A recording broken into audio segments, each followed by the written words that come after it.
Welcome to Mostly Speakers. Today's video is not about speakers. Well, I have one to show you, and it's not about amplifiers.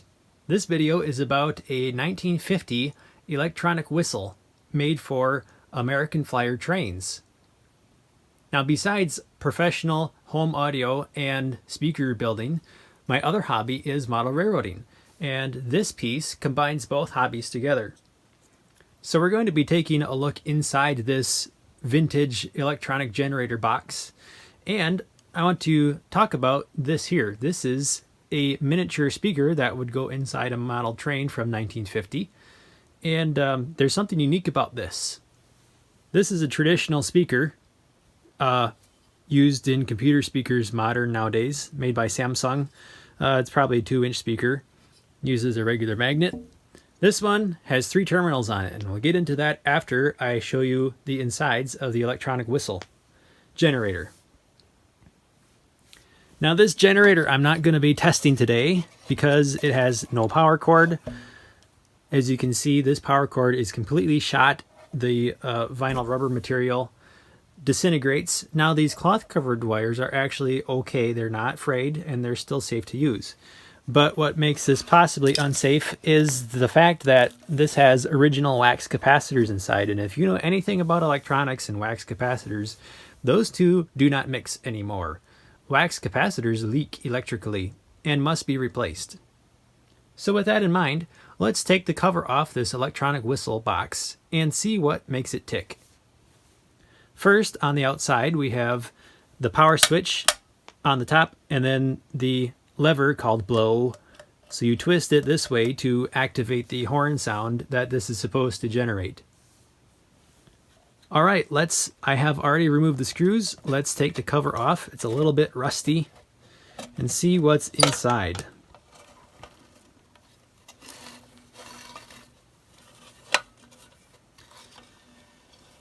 Okay, first of all, you can see underneath there's the lever switch up at the top. If I can get the light just right, the power switch.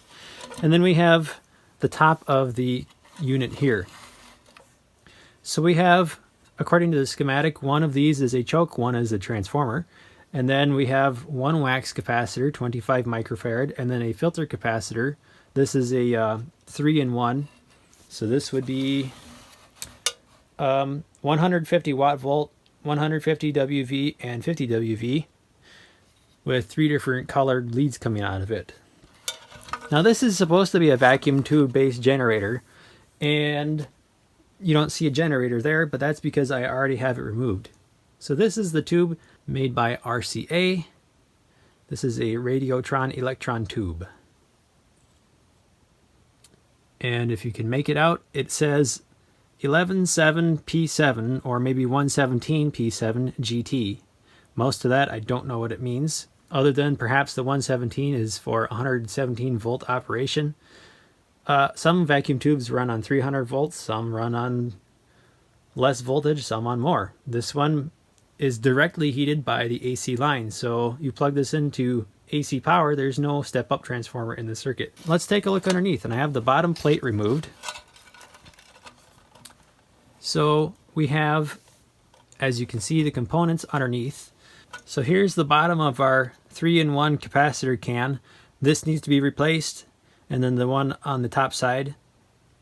These are 4 very tiny value capacitors, actually. I went looking for replacements, and I don't think that you can get values this small anymore, at least not in axial leaded capacitors. Anyway, the values for these capacitors are 0.003 microfarad. And these are meant to operate up to 200 volts DC.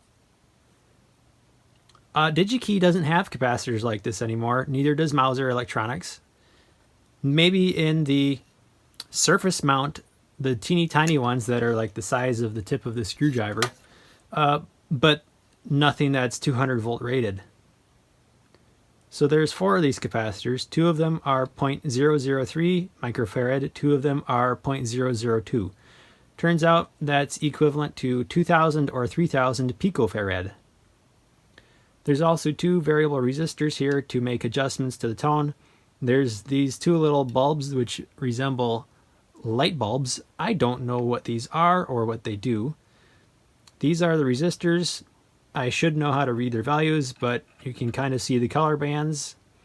These appear to be the better style resistors, so I'm going to say that those are probably just fine. But if anybody knows where I can find these unusual values capacitors, please let me know in the comments. The same goes for this capacitor can here. I'm going to have to replace it with 3 individual capacitors, and I believe the correct way to do that is just to get 3 individual capacitors wired in parallel. Now I'm going to show you the schematic for this, which I have in this book. This is an American Flyer repair guide by Tom Barker. And this is the schematic he came up with for this generator. So I'll set this down so I can kind of point at it. So we have the power cord coming in, and there is no safety features on this circuit. In fact, this schematic doesn't even show the power switch. It just shows the power coming in. One side is tied to the X2 capacitors, X1 capacitors, and all the resistors, and then tied to the tube. This is the tube here, and then to the capacitor can over here. The other side of the AC line is then tied directly into what I'm assuming is the heater for the vacuum tube. So the vacuum tube runs straight off 110 volts AC or 120 nowadays. We have 2 variable resistors, so those are the pots on the top there to make adjustments. And the X1, X2, the book does not say what they are. I have no idea what they do, other than the parts list says NE2, NE2. So we also have transformer 1 over here. So this feeds out through a capacitor to, and then it's activated to a bypass switch. So in normal non-activated mode, the switch bypasses the circuit altogether, and then when you activate it, it switches to the other side here to send the tone over the low voltage AC line to the track. This has the other transformer, which is actually just a choke, and we can see the parts list here. So capacitor 1 is 25 microfarad, 25 volt. Capacitor 2 is this can over here, which is 40 and 20 and 25 microfarad at 150, 150, and 50 volts. The remaining 4 capacitors are those tiny ones with the really tiny values, 0.002 microfarad at 200 volts and 0.003 microfarad. This one says at 600 volts, but I believe that is a mistake because as I looked at all 4 in the circuit, they are in fact just 200 volt rated. So that is as much interpretation and my knowledge of electronic circuits. I really wish I knew more because I want to get this fixed up and running. And the only thing that I know how to do is replace the capacitors, and even that I'm struggling to find the correct components for this circuit. So that is everything I know about the tone generator. So unfortunately I cannot demonstrate it in this video, but what I can do is I can switch over to my workbench and I will describe to you how this speaker works, and I'll actually be able to give you a demonstration with this using just a standard audio amplifier of how this speaker works. This is not a traditional speaker like this one. This is in fact a miniature field coil speaker, and I thought that field coil speakers were something from the 1920s and 30s, but no, they actually made field coil speakers up through the 1950s. In this specific application, this is from a 1956 train, and it uses a coil of wire to generate a magnetic field inside this can. The cone is glued to the can, so I can't take it apart and show you. But we have 3 terminals. The center terminal is common.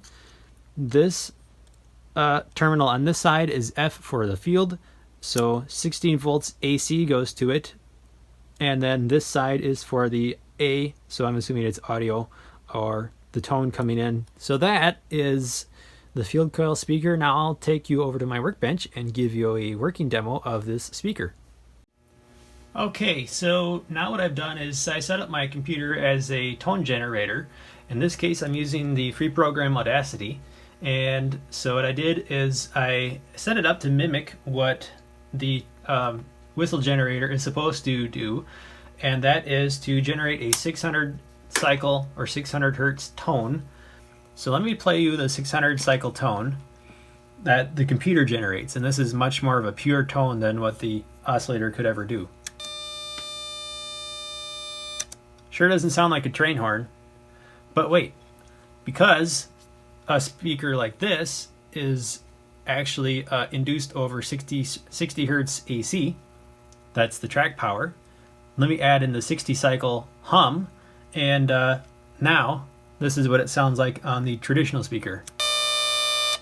I'm going to go over and play a steam whistle recording on my laptop, and this is what a real life steam whistle sounds like. So let me play this here over this little speaker.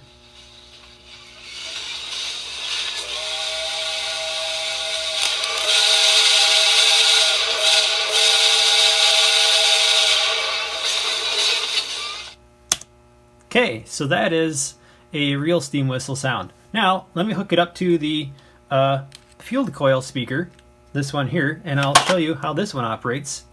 So now I'm actually hooking up the field coil to track power, and then this will give us a sound that is much more like what the horn would sound like on the train itself. Okay, so now we have AC on the now let me add in the track power.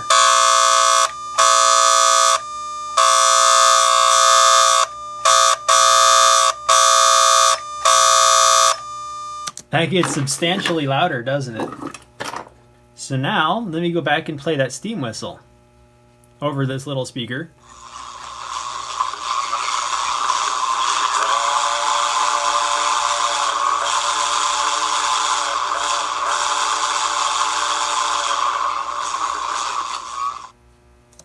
So that sounded pretty awful, didn't it? I traded out the AC power supply for a DC power supply, and now let's hear what this sounds like with a DC 6 volts DC going into the field coil in the speaker. I don't want to operate too long so it doesn't burn out. There's with no power. That's with DC power. Now I'm going to show you the live steam whistle sound.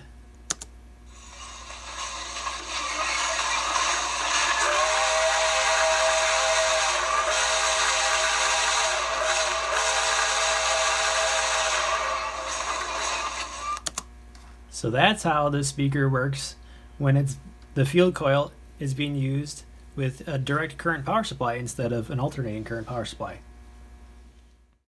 Well, I hope you enjoyed this video and found this piece of vintage electronics fascinating as I have. If you did like this video, please leave me a like and a comment, and also subscribe to my channel. It would really greatly help me out. These videos are few and far between because most of my video making is devoted to my other hobby, the model trains. If you haven't seen that channel, please check it out. You might like it. Alright, pretty soon I'll be coming out with another video with an update on my Dynaco stuff. Until then, thanks for watching.